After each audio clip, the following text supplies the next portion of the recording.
Crane का एसडब्ल्यूएल कितना बनना है, और दूसरा जो चीजें वो लिफ्ट करती हैं वो भी उसमें शो करता है कि इस पे अभी किस क्रेन पे वेट कितना है।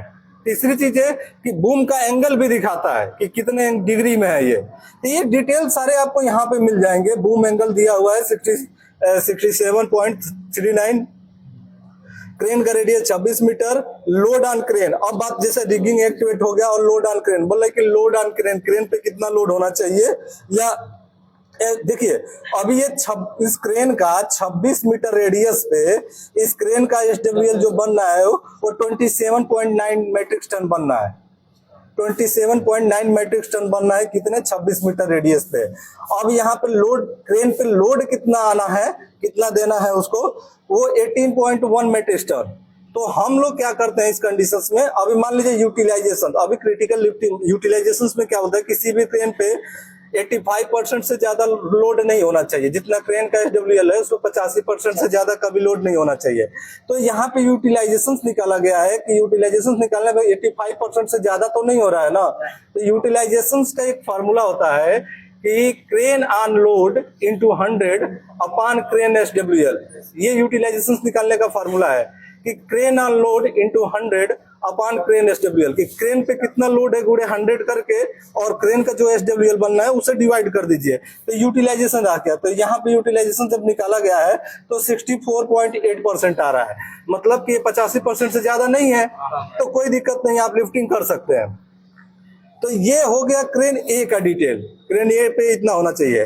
अब सेम चीजें आती है क्रेन बी। अब क्रेन बी का डिटेल हम लोग देखे थे कि क्रेन बी यहाँ पे आ रही है। तो क्रेन बी का डिटेल्स भी दिया हुआ था, रेडियस का, बूम लेंथ कितना 210 फीट, सेम चीज है 210 फीट। अब दूसरे ऑपरेटर के पास भैया आपके क्रेन का बूम लेंथ कितना, 210 फीट है, ठीक है, आप लेते हैं। अब उसको क्रेन पोजिशन में से क्रेन बी आ गया यहाँ पे, उसका रेडियस चेक करेंगे, रेडियस कितना है, उसमें भी 26 मीटर दिया है। बूम का एंगल 67.39 दिया हुआ है। रिगिंग एक्टिवेट 5 टन जोड़ा गया है। लोड ऑन क्रेन, क्रेन पे लोड कितना आएगा 16.7 मैट्रिक टन।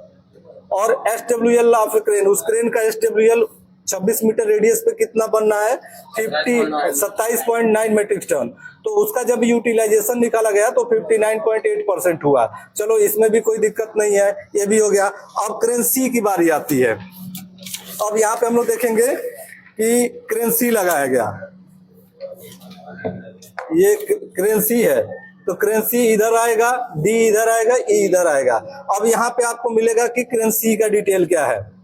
क्रेन सी का सेम चीजें वही है, 67.1 मैट्रिक वहां पे मीटर है, 220 फीट। इसमें अलग चीज है, इसमें बूम का लेंथ क्या हो रहा है 210 फीट, 220 फीट हो जा रहा है, उसमें 210 था। क्रेन का रेडियस इसमें 28 मीटर हो जा रहा है, और बूम एंगल 66.64 और rigging activate 5 ton. Load on crane, crane पे लोड आ रहा है 19.6 मैट्रिक टन, और एसडब्ल्यूएल क्रेन पे कितना हो रहा है वो 24.8 मैट्रिक टन, ठीक है। अब उसका यूटिलाइजेशन निकाला गया तो 79%। तो ये भी 85% से ऊपर नहीं जा रहा है, तो चलिए ये भी ठीक है। दूसरा चीज, सेम चीजें वो crane B C D E सारे हम लोग करके पोजिशनिंग कर लेंगे। हमको मेन चीज ये ध्यान देना पड़ता है कि क्रेन का बूम लेंथ और रेडियस ये दोनों मेंटेन होना चाहिए। और जैसे ही कि अभी आपको कैसे पता चलेगा कि 26 मीटर रेडियस पे एसडब्ल्यूएल कितना बनना है, आप ऑपरेटर से बात कीजिए, उन लोगों के पास लोड सेल होता है कम उसमें क्रेन के अंदर, वो बताएंगे कि इतना आपका बनना है, इतने रेडियस है और इतना एसडब्ल्यूएल बनना है। ये डिटेल सारे उसमें मिले। दूसरा चीज यहाँ पे आप एक चीज देख सकते हैं कि इसमें पूरा लोड कितना, उस जॉब का लोड कितना है, कितना वेट है, वेट 97,442। और उसमें सब अलग अलग चीजों का जोड़ के दिया गया है कि उसमें जो डेक फ्रेमिंग लगाई गई है वो 103.9 kg का है, मतलब 33 टन का लगभग उसमें डेक फ्रेमिंग का है। कनेक्शन डिटेल इतना है, ट्रिमर बीम कितना लगा इतना है, ग्रेटिंग का इतना वेट है, हैंडल का इतना वेट है, ये सारे टोटल मिला के यहाँ पे 97.442, मतलब लगभग 98 टन मान के चलेंगे, 97.5 हो रहा है। तो इस जॉब का वेट है वो लगभग 97.5 बोल सकते हैं हम लोग, या 98 टन मान के चलेंगे उसके हिसाब से। तो ये जो भी डिटेल्स है, अभी परमिट जब आपको भरना होगा ना, तो परमिट में सारे पॉइंट्स मिलेंगे। हमारा काम क्या है, अकॉर्डिंग टू लिफ्टिंग प्लान सारे क्रेन को पोजीशनिंग कराना, रेडियस देख लेना।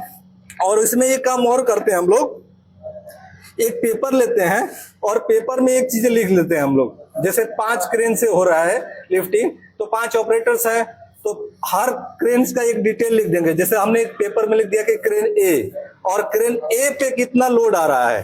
अभी क्रेन ए पे कितना लोड आ रहा है, हम लोग लिखेंगे लोड ऑन क्रेन 18.1, रेडियस लिखेंगे 26 मीटर, और उसका क्रेन ए को, जो क्रेन ए का ऑपरेटर होते हैं उसको दे दिया जाता है कि भैया ये लो, इसको मेंटेन करके चलना है। तो मान लीजिए कि अभी उसको मेंटेन कैसे करना है, लिफ्ट करना है, लिफ्ट करके मान लीजिए मार्च करके लेके जाना है। तो कोई भी सामान हम लोग लेके, अगर मान लीजिए 4 आदमी मिलके उठा के लेके जा रहे हैं, तो इसमें कभी ऐसा होता है कि कोई आगे लेके चला गया, कोई धीरे धीरे चल रहा है, इस तरह से। तो इसमें क्या है, रेडियस घटेगा बढ़ेगा। जब रेडियस घटेगा बढ़ेगा तो दिक्कत है, रेडियस ज्यादा हो गया तो एडब्ल्यूएल कम हो जाएगा, हो सकता है किसी के ऊपर ओवरलोड आ जाए। तो इस कंडीशंस में क्या किया जाता है कि सभी क्रेन ऑपरेटर को डिटेल से बना लिया जाता है कि ये क्रेन ए का है, ये बी का है, सी का है, डी का है और ई का। उसमें डिटेल्स में क्या देना है कि आपका जो रेडियस है वो इतना होना चाहिए, 26 मीटर होना चाहिए, और आपके क्रेन पे लोड 18 टन होना चाहिए। ए को दे दिए, बी में जितना आ रहा है वो बी को बना के पर्ची दे दिए। तो वो लोग क्या है कि जब भी हम लिफ्टिंग करते हैं और मार्चिंग करके किसी भी मटेरियल्स को लेके जा रहे हैं, तो वो लोग हमेशा ध्यान देते हैं कि हमको इतना रेडियस मेंटेन करना है और इतना ही लोड अपने क्रेन पे लेना है, ये चीजें। तो इस तरह से लिफ्टिंग हो जाती है। तो ये काम हम लोग को किया जाता है कि 5 क्रेन है, 5 क्रेन है, तो 5 को हम लोग डिटेल दे दिया जाएगा। अब यहाँ पे देख रहे हैं जो इसमें मेन कॉपी है, तो मेन कॉपी इसको ठीक है 5 क्रेन लिफ्ट कर रही है, लेकिन लिफ्ट करके इसको मार्च करके लेके जा रही हैं। तो मार्चिंग डायरेक्शंस यहाँ पे दिया हुआ है। ये जैसे मैं ड्राइंग बताया कि नॉर्थ साइड से आप रख लीजिए और मटेरियल को उठाया, मतलब कि